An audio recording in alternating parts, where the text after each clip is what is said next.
안녕하세요. 인코랩TV 김승철입니다. 이제 제가 출고하고 나서 곧 4,000km가 돼서 또 카메라를 켰습니다. 아이오닉 6 사륜 20인치고요. 잠시 뒤에 이제 4,000km가 될 거예요. 4,000항상을 받아야 되나요? 자, 이제 곧 4,000km 도달합니다. 됐습니다. 네. 한 달 보름 전에 출고해가지고 이 정도 타고 있고요. 아주 만족하고 있습니다. 근데 오늘 제가 좀 해보려고 하는 얘기는 이 차에 대한 얘기가 아니고 제가 하고 있는 충전기를 좀 말씀드리려고 합니다. 저는 이제 저희 아파트에 그 파워큐브 중에 220V의 이 통신 모듈이 이렇게 태그가 있는 파워큐브 이동형을 쓰고 있는데요. 아시다시피 이제 전기차의 급속 말고 완속 중에서도 초완속이죠. 충전 속도가 최대 제 차에서 표시되는 걸로는 2.4kW 속도 정도 나오더라고요. 그래서 계산상으로는 이 아이오닉 6의 배터리를 0에서 100%까지 충전하려면 이 30시간 이상 걸린다고 되어 있습니다. 그거의 좀 장점과 단점을 좀 말씀드리려고 하는데요. 첫 번째 장점은 아무래도 저렴하다는 것이죠. 전기 요금만 봤을 때를 말씀드리는 겁니다. 이 한국전력에서 갖고 있는 그 시간대별 요금 수준을 따라가고 있기 때문에 저 이제 경부와 중부와 고부와 이렇게 있으면 이 경부와 시간대에 넣을 수 있으면 굉장히 꿀이죠. 또 이 경부와 요금도 겨울철이 제일 비싸죠. 근데 지금 23년도 1월 기준으로 요금표 상에서는 80원대 후반 정도라고 얘기하고 있습니다. 물론 거기에는 이런저런 기금과 부가세까지 하면은 사실은 100원을 넘기긴 해요. 1kWh당 100원을 넘기긴 하는데 그래도 이 전기료 자체만 봤을 때는 모든 솔루션을 통틀어 가지고 제일 저렴합니다. 또 장점이라고 한다면요, 한번 연결해 가지고 주차를 해 놓고 나면 이 파워큐브 그러니까 이동형이 있는 그 220V 옆은 그냥 전기차 전용 주차 공간이 아니라 일반 주차 공간이기 때문에 주차 시간에 대한 일정 시간이 넘으면은 빼줘야 된다, 이런 종류의 스트레스가 전혀 없죠. 그리고 또 간편하다는 게 있죠.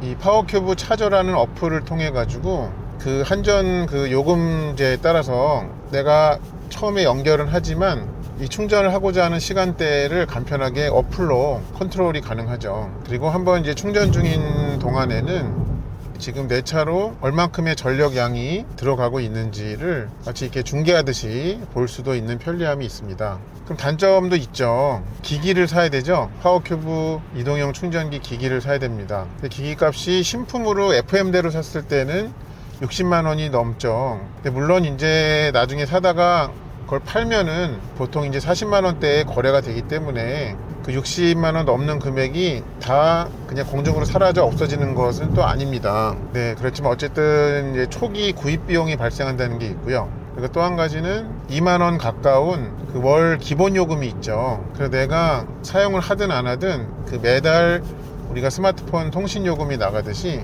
그렇게 월 기본 요금이 나가는 게 있습니다.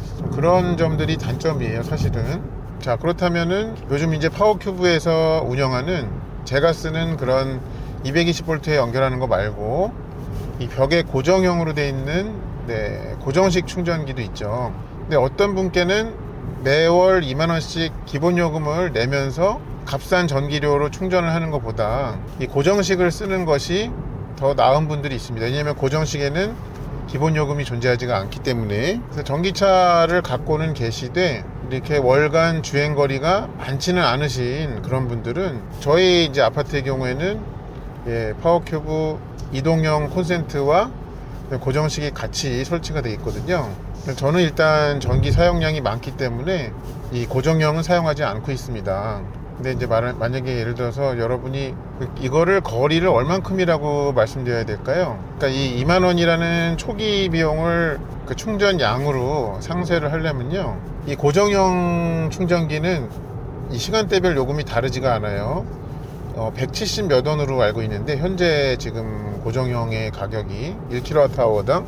근데 지금 겨울철 기준으로는 80원대 후반이란 말이에요. 그럼 그 둘을 빼면은 대략 차액이 1kWh당 90원 정도가 돼요. 그러면은 잘 보세요. 이제 100원이라고 칩시다. 220V 이동형의 경부화, 동절기 경부화 시간대의 가격과 그 다음에 시간대가 상관없는 고정식의 가격의 1kWh당 차이가 100원이라고 치면 2만원만큼을 더 지불한 거를 이 충전값 차이로 회수를 하려면은 단순 계산으로 월 200kWh에 해당하는 이 사용량이 있으셔야 그때가 딱 이렇게 손익분기점에 도달을 해요.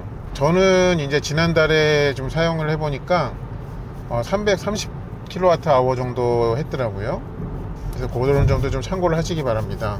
그래서 여러분께서 주로 충전을 하시게 될 그 시간대의 요금과 그다음에 고정형의 요금의 차이, 그래서 여러분이 한 달에 사용하는 양이 어느 정도인지를 곱해 보시면 그 사용하는 그 전력 요금이 나오죠.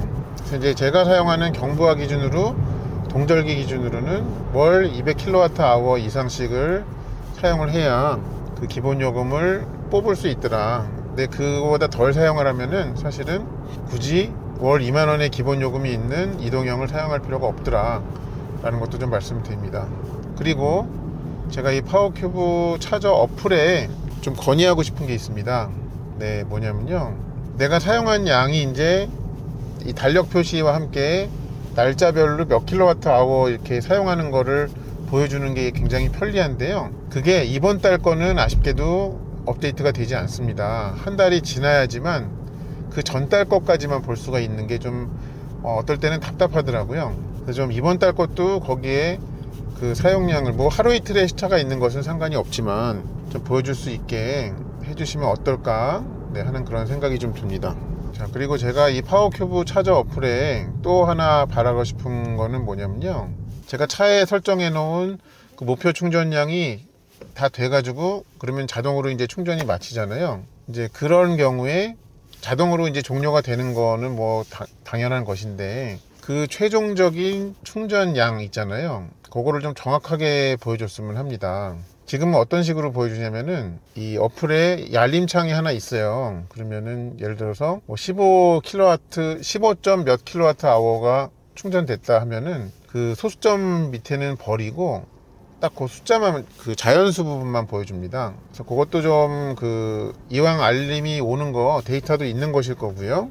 그렇게 할 경우에 그것도 좀 같이 보여줄 수 있게 하면, 네, 그러면은 어떤 저처럼 차계부를 적는 입장에서 더 좀 편리함이 있을 것 같습니다. 네, 이 정도 할까요? 네, 그렇게 해서 제가 지금 사용하고 있는 파워큐브 이동형, 네, 그 충전기의 어떤 장단점과, 그다음에 어떤 경우에 여러분이 저처럼 이동형을 쓰시는 게 더 유리하고 어떤 경우에는 이동형을 안 쓰시는 것이 더 유리한지를 알려드렸습니다. 그런 좀 고민을 하시는 분들께 저희 영상이 도움이 되었기를 바랍니다. 시청해 주셔서 감사합니다.